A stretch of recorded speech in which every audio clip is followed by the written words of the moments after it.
Ang murang bigas daw kasi sabi ni Sara na binibenta ng ating Pangulong Bongbong sa mga kadiwa sa Pilipinas, pagkaing baboy.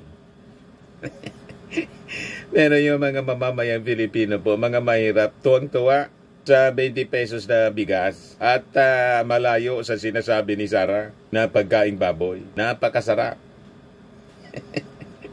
Sarap na sarap mga kababayan kasi yung quality niya pang 31 pesos per kilo. Di ba? At saka yung regular milled rice from 45 to 43 na lang. Sufficient na ngayon mga kababayan ang supply ng bigas sa ating bansa despite sa mga calamities na tumama noong mga nakarang buwan. Di ba? Kasi labo-labo po ang pagtrabaho ng ating Pangulong Bongbong Marcos sa pagtulong po sa ating mga farmers at saka mga fisher folks. Tutok na tutok yung ating Pangulong Bongbong at saka sa presyo ng mga bilihin. Kaya wala nang issue si Sara Duterte na mga gamit para siraan yung ating Pangulo.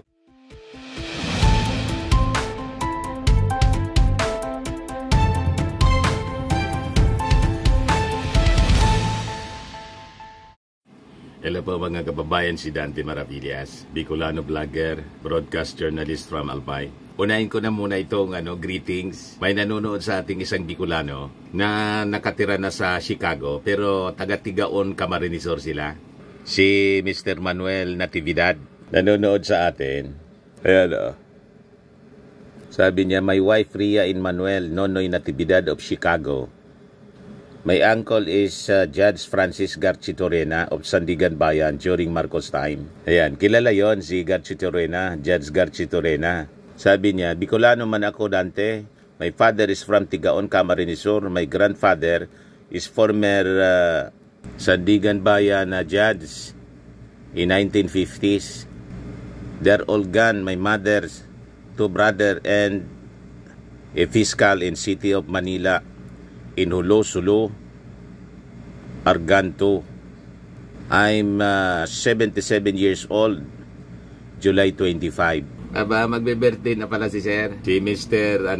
Manuel Natividad siya Chicago. Happy birthday Sir. At maraming salamat sa panonood po ninyo sa mga videos ko po sa aking vlogging. Mabuhay po kayo. And happy birthday. May you have many more birthdays to come. Advance happy birthday sa iyo. This coming July 25, 2025. Okay po? So ngayon mga kababayan, pag-usapan natin itong sinabi ng ating Pangulong Bongbong Marcos. Siguradong sasama na naman yung loob ni Sara.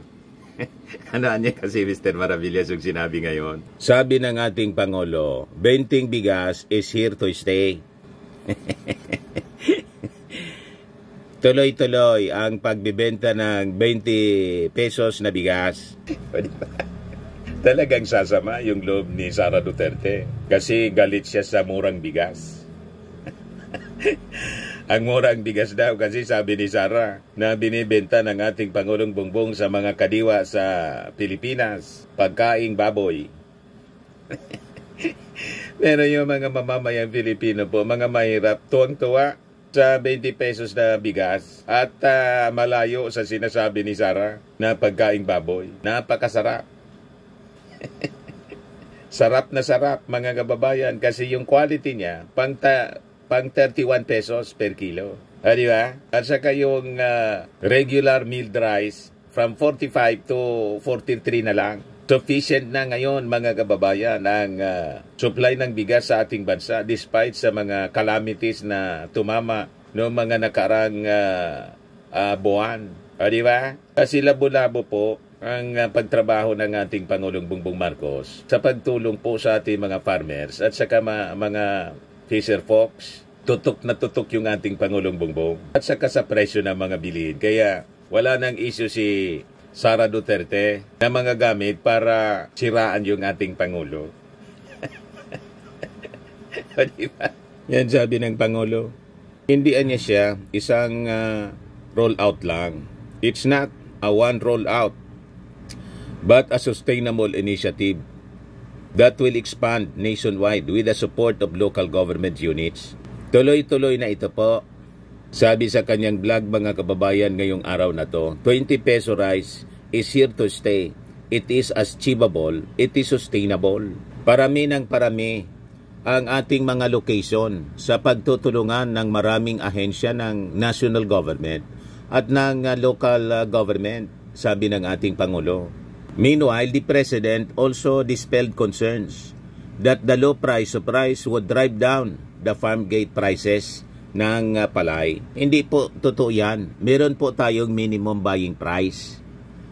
Citing current rate set by the National Food Authority na 18 pesos per kilo para sa wet palay and 19 pesos to 23 pesos para sa dried palay. Sabi ng ating Pangulo, kahit ano pa ang maging presyo ng bigas, hindi po bababa dito ang pagbibili ng National Food Authority sa palay mula sa ating mga magsasaka. So kailangan lang po yung ating mga magsasaka, pag nag-ani po kayo, immediately coordinate sa National Food Authority para mahakot nila papuntang mga bodega, bilhin sa inyo mismo. And I think may mga trucks na namimili mismo direkta sa ating mga magsasaka sa mga sakahan nila mismo. Tulad ng nung panahon, talagang nag-iikot po yung mga trucks ng National Food Authority, pumupunta mismo sa mga barangay para mamili ng palay.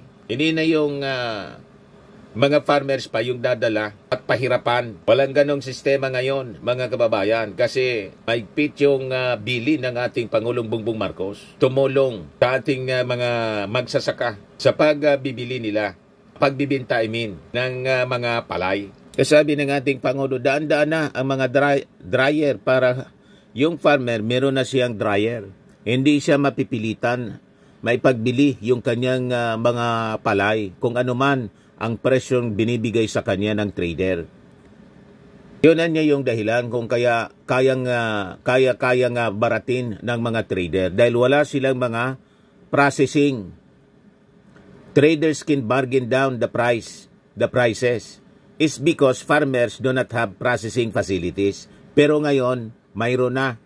So in addition to protecting farmers, President Marcos said, the administration is investing in modernizing agriculture to make the industry more attractive to younger Filipinos. Ang sagot ko, teknolohiya. We must use technology. Sabi po niya, lalo na niya ngayon na panahon ng climate change, talagang apektado ang sigla ng ating lupain. Now is the time of climate change. The health of our soil is really affected, paliwanag ng ating Pangulo. Masahan, supply at masustansyang pagkain. Yan ang magiging ani ng isang matibay na sistemang agrikultura, sabi ng ating Pangulo. Titiyakin niya natin ng ating pamahalaan, ng inyong pamahalaan, ang maayos na patakbo o pagtakbo para sagana sa pagkain ang pagkainan ng bawat mamamayang Pilipino. O di ba? Tapos nanawagan din yung ating Pangulong Bongbong Marcos sa ating mga local officials. Tapos na niya yung politika kasi tapos na rin yung eleksyon eh. Kailangan na niya magtulungan tayo. It's time to serve. Yan o. Tapos na niya ang malaking, tapos na po ang bahagi ng politika. Sabi ng ating Pangulo, serbisyo publika ang haharapin ninyo ngayon. At malaking bahagian niya ang local government units o LGU sa paghatid namin ng serbisyo sa taong bayan. Lalo na dito sa Benting Bigas, meron na program. Yan po, ang ating Pangulo pinagkakaguluhan. O, di ba?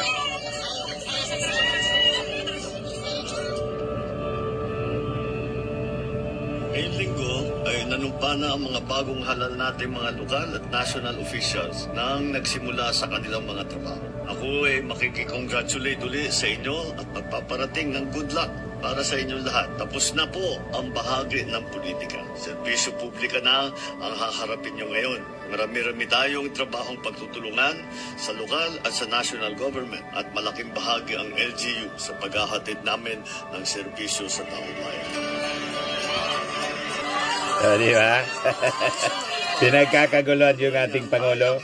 implementasyon ng marami nating programa sa pagkain at sa agrikultura. Kaya na lamang nitong 20 peso rice program. Stores may 20 peso rice, kundi pati na rin sa mga palengke natin. Parami na ang ating mga location. At hindi lang po ito pop-up stall na mawawala naman pagkatapos na masimulan. Tuloy-tuloy na po ito. Sa ngayon, as we said, vulnerable sectors muna, doon sa higit na mga nangangailangan. Sa pagtutulungan ng maraming ahensya ng national government at ngayon in partnership with the local government, 20 peso rice is here to stay. It is achievable, it is sustainable. Kaya abangan ninyo in your nearest public market. Meron silang pangamba na dahil binaba ang presyo ng bigas, sasabay din ang presyo ng palay. Hindi po totoo yan. Meron po tayong minimum buying price. Ang NFA ay bibili ng pasa na palay sa 18 pesos. Yung dried na palay mula 19 hanggang 23 pesos. Kahit ano pa ang maging presyo ng bigas, hindi po bababa dito ang pagbili ng NFA sa palay mula sa ating mga magsasaka. Di ba? Yan ang assurance mga kababayan, hindi na kayang baratin ng mga traders yung ating mga farmers sa kanilang mga ani. Kasi nandyan ang National Food Authority. Bibilin mismo nila ang inyong mga ani. Ayos na ayos pa, mabuhay ang bagong Pilipinas. Ito naman po yung bago naming product na binibenta online. iGlow Serum, whitening po siya. Tingnan ninyo yung epekto sa aking anak na architect before and now. Yung mga inquiries po ninyo, dumiretso na lang kayo sa kanyang Facebook account, Riz Maravillas.